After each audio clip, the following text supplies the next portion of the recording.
All right, bruh, fans, this is apparently the mid-season finale episode because, yeah, several people have said it's the mid-season.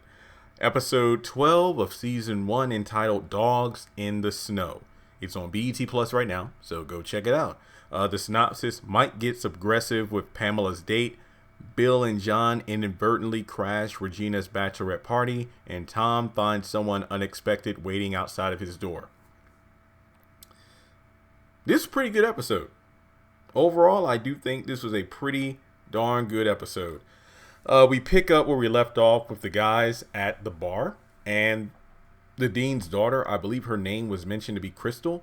This scene did not play out the way I expected.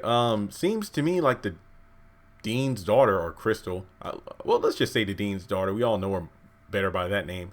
She seems rather, what's the term I'm looking for, nonchalant about the encounter. Doesn't think what happened in their college days meant anything. Oh, we were just drunk college kids and I had to tell my daddy something. So basically, not only was things not as bad as, the plot made it seem, but she just made up a story. I mean, it would have been somewhat redemptive if she was like, I was drunk and I told my dad that, but once I sobered up and realized what had happened, I told the truth. But that's not what happened. So it's like, and again, I could be misinterpreting this, but based on how this scene played out, it's almost as if she were saying that it was more than just Mike who was doing things to her. So that's why John took the rap in order to save all the other guys. I mean, that was my impression of that scene itself. But yeah, basically she's like, well, can I just buy you all drinks? And John had to be calmed down because rightfully so, he was the one who was the most upset over what happened. But basically they told him to step off, and then that was pretty much it. So the guys get out of the bar, and unfortunately Mike decides to stop by Pamela's table to talk to her despite being on a date.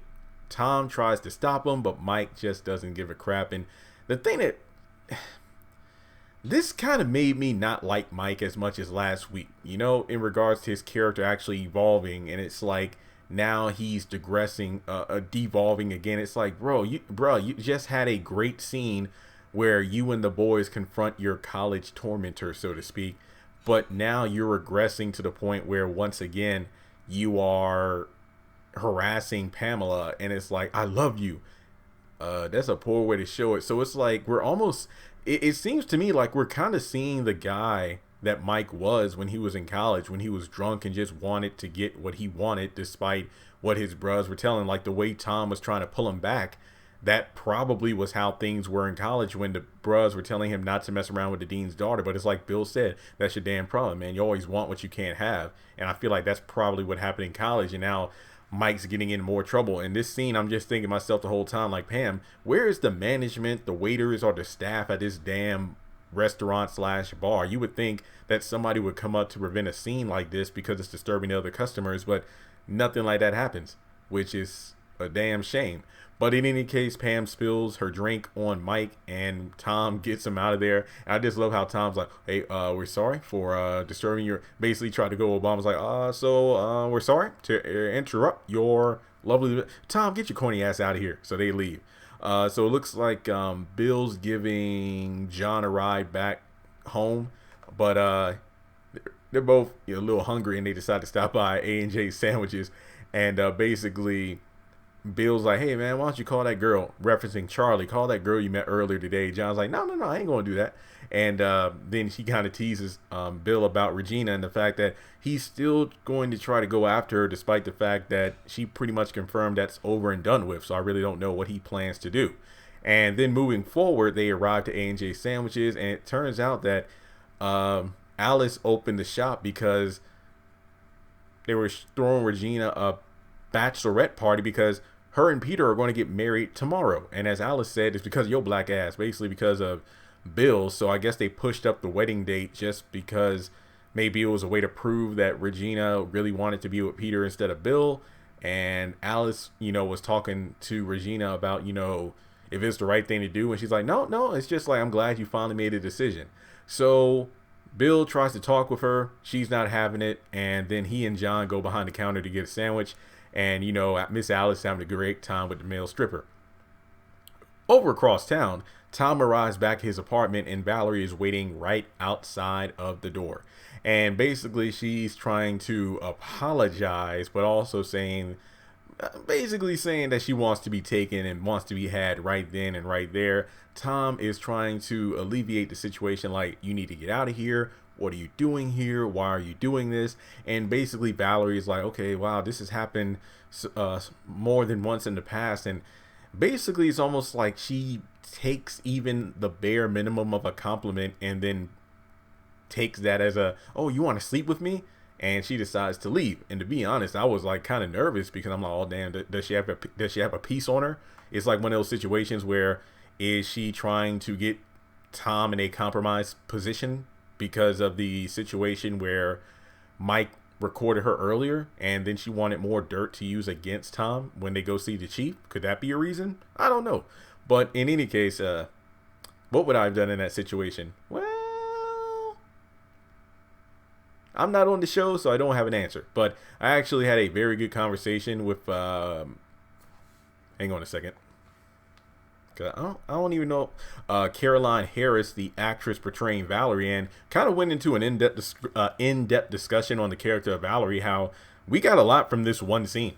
When you think about it, and I'll probably do a Valerie video soon, especially with this being the mid-season finale. I will definitely do a video about her, but yeah, apparently this isn't the first time. Maybe she's had situations before where she pretty much misinterpreted. Basically, she had stronger feelings for the guy than the guy had for her, and then that led to her being very spiteful, vindictive, and wanting revenge on a guy who was, well, for a lack of a better phrase, just being a guy. And I don't mean that in a jackass or a jerk kind of way, but just a guy thinking that, hey, it was either hit it and quit it, or we just had a good time together, and not necessarily just sex in terms of having a good time. Maybe they were just friends or co-workers or whatever, but she just took things to the next level and just started creeping and stalking, and that led to, well, how things got weird between them, and she just took it too far. So who knows how many potential times Valerie has ruined men or attempted to ruin a man's life or career, because that's one thing that this show is definitely harping on, that women can just be as down and dirty as men in terms of how they utilize their power. Like, we live in a day and age of, Me Too times up and everything, where allegations can ruin a person's career even if they're innocent. I mean, that just not just with the Me Too times up, but that's damn near everything nowadays, where if something starts trending, then it can literally ruin a person's entire lifestyle before any kind of evidence to the contrary comes out to the open. I mean, you have the dean's daughter ruining John's life, even though he technically pulled a Steve Rogers and jumped on that grenade to save his guys. Then you have the situation with Valerie, where she pretty much made up a story about Tom, and that led to him being suspended. So who knows how things will turn out in the back half of the season. And let's see here. I guess you could say the rest of the episode pretty much plays out where Bill goes to the restroom because he's upset about everything, and then Regina goes in after him, and then they start making out / having sex, and obviously she's drunk based off their earlier conversation. So it's probably going to be a situation where she wakes up the next morning, realizes what happened, and who knows. Do I feel bad for Bill? Not in this situation, because even though he tried to talk to Regina, even though that was pretty dumb at that point, dude, you lost. As John said, it's over, you lost. But for her to come on to him, is she going to be playing the victim in the next episode? That's my biggest question there. And like, how can you walk down the aisle knowing you had sex with Bill the night before? So I don't know. We'll just have to wait and see how things play out there. Mike, just sit down somewhere, Mike. And yeah, that's about it. So let me know your thoughts on this episode. What would I rank it? I give it a solid 8 out of 10. I think it was a pretty solid episode. I think that unlike other episodes recently, none of the scenes felt too dragged out. Yeah, we had some repeated dialogue, but it wasn't that bad. I think this was a pretty strong episode all around. And if this is indeed the mid-season finale and we won't get bruh for a little while, I think this was a great cutoff point. So let me know what you thought in the comment section below. Make sure you subscribe, hit that bell notification icon, and if you would like to donate to the channel, feel free to do so on PayPal, Cash App, or join my Patreon for as little as $1 a month. And guys, guess what? Bruh, 12 episodes are now on BET Plus, just like there are 12 episodes of Ruthless. So if there was ever a time to utilize a free 7-day pass to BET Plus, now will be the time to do it. So with that being said, I'll talk to you all soon.